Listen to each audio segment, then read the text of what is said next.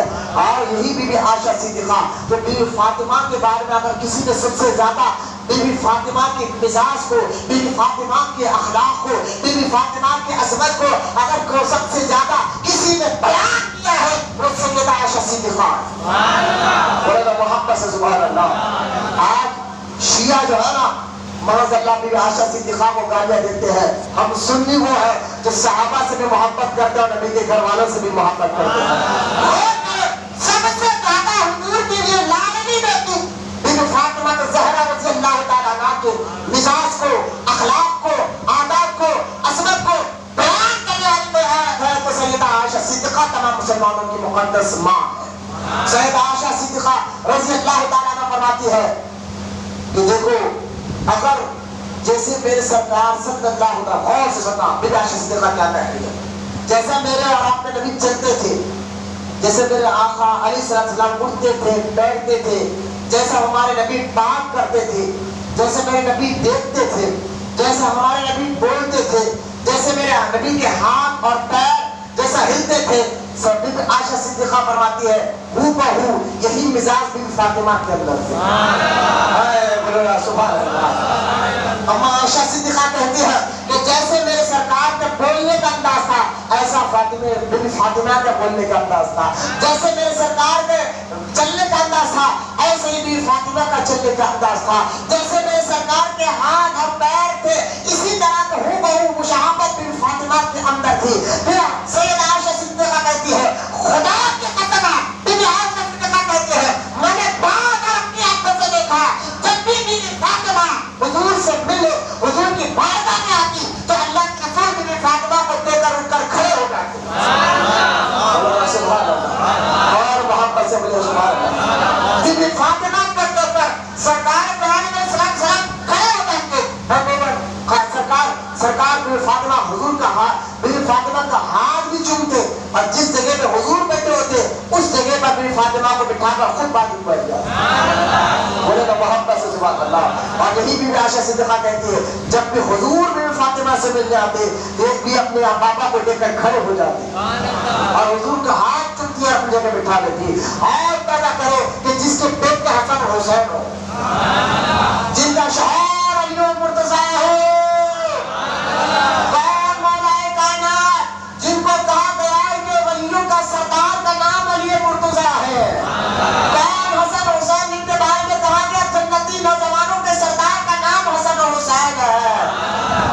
شہر ولیوں کا امام, ولیوں کا سردار, بیٹے جنتی نوجوانوں کے سردار, بی بی فاطمہ جنتی عورتوں کے سردار.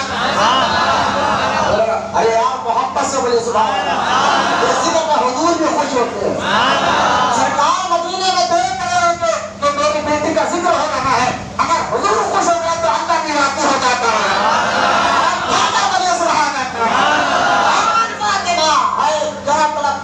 اب دیکھیں اللہ اور کیسا یہ سختی گھرانہ ہے. حضور کے گھرانے کی ایک مزاج ہے, ایک پہچان ہے.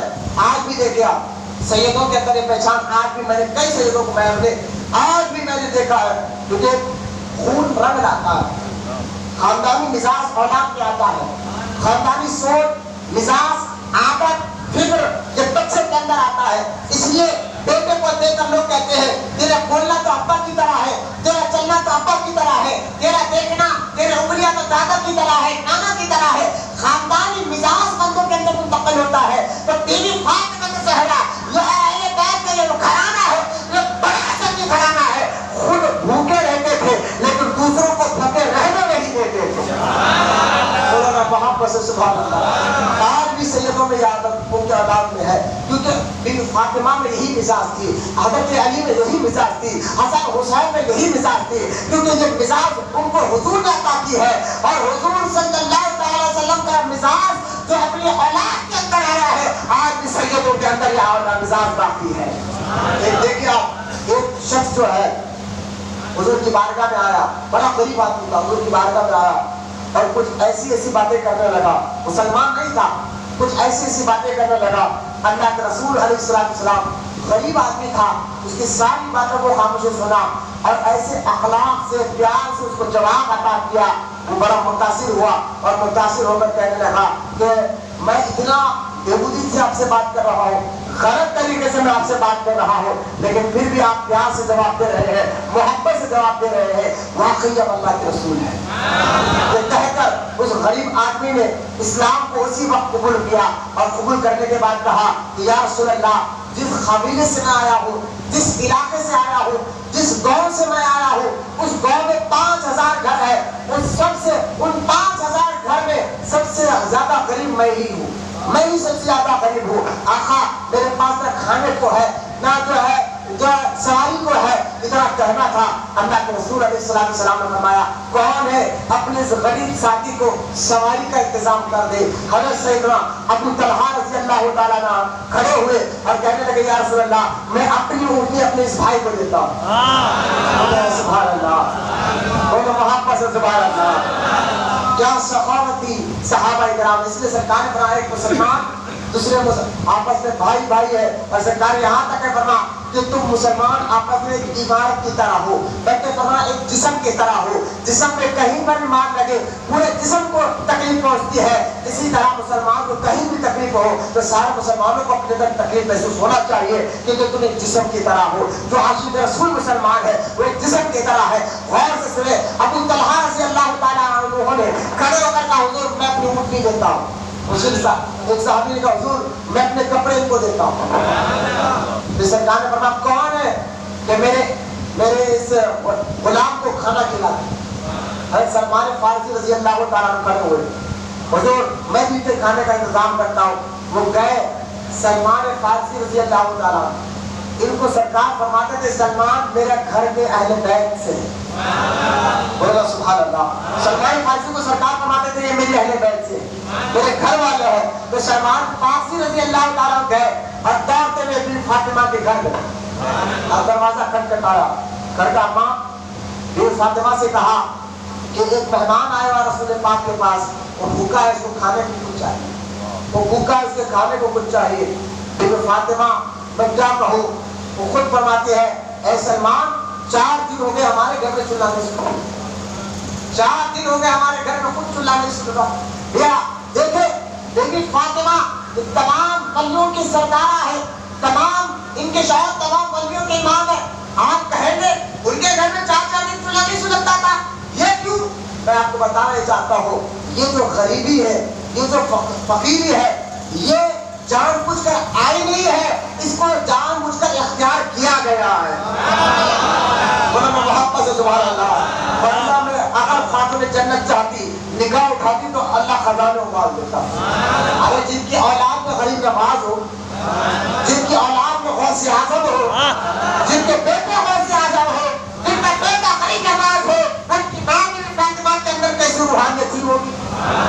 یہ نہ سمجھنا کہ 4 دن تک خاتون جنت کھاتی نہیں تھی، میں نے کہہ رہا ہوں یہ اختیار کیا تھا جان بوجھ کر، کیونکہ وہ بھوکے پیاسے رہ کر اللہ کو بناتے تھے، اللہ کو راضی بناتے تھے، اور خود سرکار فرماتے تھے کہ میرے گھر میں 1 مہینے تک چولہا نہیں سلگتا۔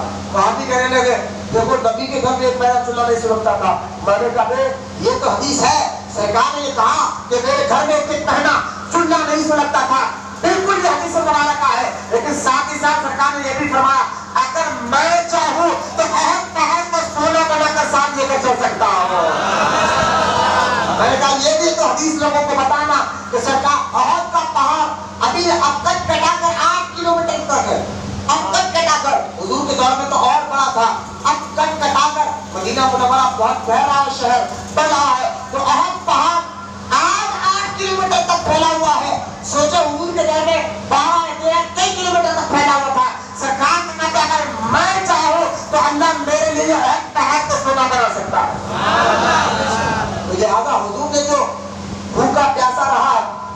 تربیت کے لیے رکھا. حضور جانتے تھے میری امت میں غریب لوگ بھی ہوں گے, کہیں گے جب چلنا نہیں سنا گا تو وہ لوگ دیکھیں گے یار میرے نبی بھوکے رہتے تو ہم یہ مزاج آنا چاہیے. تو لہٰذا اختیاری فقر اس کو کہتے ہیں. لیکن فاطمہ زہرا 4 دن تک بھوکے پیاسے, خود کہتے ہیں سلمان 4 دن ہو گیا ہے کھانے کچھ نہیں ہے, لیکن ہاں ہمارا گھرانہ ایسا ہے جو آتا اس کو خالی ہم نہیں بجاتے. بولو سیدوں کے مزاج آج بھی میں نے دیکھے, خود میں نے کئی بار آسمان سیدوں کو کھانے کو کچھ نہیں رہتا لیکن غریب مدد کے لیے جائے تو ضرور مدد کر دیتے. دیکھا ہے اب بیوی فاطمہ نے کہا گھر تو ہمارا ایسا ہے, اے سلمان خالی تو ہم بھیج نہیں سکتے. اپنی چادر مبارک نکال کر دی, کہا جاؤ ارے چادر فلاں یہودی کو کہنا رحم میں رکھ کر کچھ گھیوں دے دے, 2 یا 3 روٹی بنائے کرے تاکہ میں روٹی بنا کر اس غریب کو اس کا پیٹ بھر دوں. بی بی فاطمہ زہرا اپنی چادر دیتے ہیں. سلمان فارسی بی بی فاطمہ کی چادر لے کر یہودی کے پاس جا کے کہتے ہیں یہ خاتون جنت بی بی فاطمہ کی چادر ہے, اس چادر کو رکھ لے. ہائے میں کیا کہوں اس چادر کے بارے میں جس کے بارے میں احادیث پاک میں آتا ہے کہ چادر مبارک بھی ایسی ہے کہ آج تک بی بی فاطمہ کی چادر کبھی فرشتوں نے نہیں دیکھا ہے. کیسا پردہ ہے بی بی خاتون جنت کا. حدیث مبارک میں آتا ہے قیامت کا دن ہوگا اور اللہ تعالیٰ ندا کرے گا لوگوں نگاہیں نیچی کر لو, نگاہیں نیچی کر لو. بی بی فاطمہ کی سواری جاتی باقی طیبہ طاہرہ عابدہ زاہدہ کیا کہوں. بی بی فاطمہ زہرا نے وہ چادر دی, سلمان فارسی یہودی کو چادر دی اور دے کر کہنے لگے کچھ گھر دیتے رحم میں رکھ کر. وہ یہودی کہنے لگے چادر ہے کس کی؟ بھائی رسول اللہ کی بیٹی کی چادر, بی بی فاطمہ کی چادر ہے. یہودی نے کہا رکھا کیوں جا رہا ہے؟ تو سلمان فارسی کہتے ہیں ہمارے یہاں ایک بھوکا آدمی آیا ہے اس کو کھانا کھلانا. بولو سبحان اللہ, اس کو کھانا کھلانا ہے. وہ یہودی رونے لگا, یا رسول اللہ کی بیٹی خود بھوکے رہ کر ان کا گھرانہ ایسا ہے کہ چادر رکھ کر دوسروں کو کھلانا چاہتے. میں نے تو اپنی کتاب توریت میں پڑھا تھا نبی کے گھر والے ایسے ہی ہوتے ہیں. بولو سبحان اللہ. یہودی نے کہا سلمان گواہ رہنا میں بی فاطمہ کی اس مزاج کو ہی دیکھ کر اسلام قبول کرتا ہوں. بولو سبحان اللہ. اسی مزاج کو دیکھ کر اسلام قبول کرتا ہوں.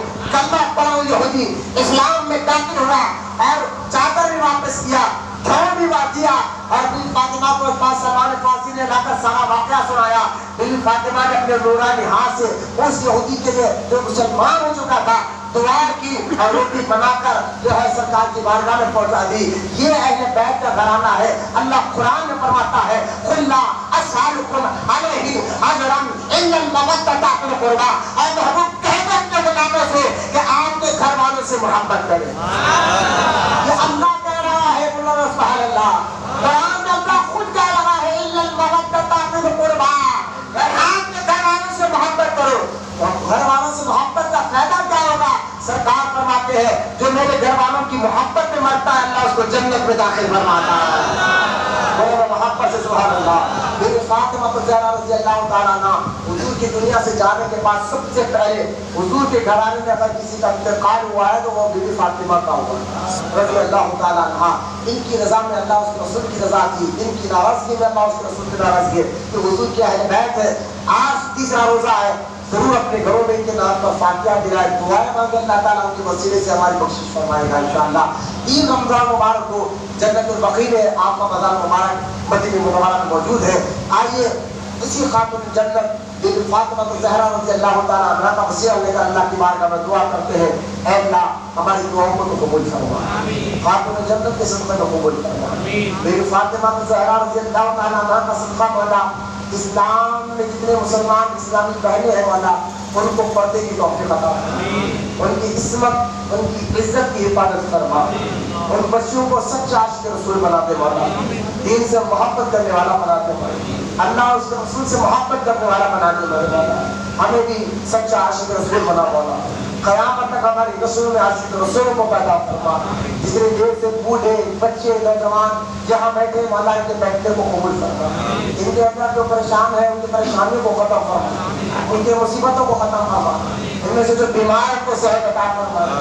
بی بی فاطمہ زہرا طیبات طاہرہ رضی اللہ تعالیٰ عنہ کی چادر پاک کا صدقہ مولا یہ کورونا وائرس کو ختم فرمانا آمین جتنے لوگ اس بیماری میں مبتلا ہیں ان کو صحت عطا فرمانا آمین اور مولا ہماری عبادتوں کو قبول فرما آمین ہمارے روزوں کو قبول فرما آمین ہمارے تراویحوں کو قبول فرما آمین پھر مولا آخری سانس تک اخلاص کے ساتھ یہ عبادت کرنے والا بنا آمین ہم سب کی دعاؤں کو مولا سرکار دو عالم صلی اللہ تعالی علیہ وسلم کے صدقے میں اہل بیت کے صدقے میں بالخصوص طیبات طاہرہ عابدہ زاہدہ بی بی فاطمہ الزہرا رضی اللہ تعالی عنہا کے صدقے میں مولا ہم سب کی دعاؤں کو قبول و مقبول فرما وما علینا الا البلاغ والحمد للہ رب العالمین.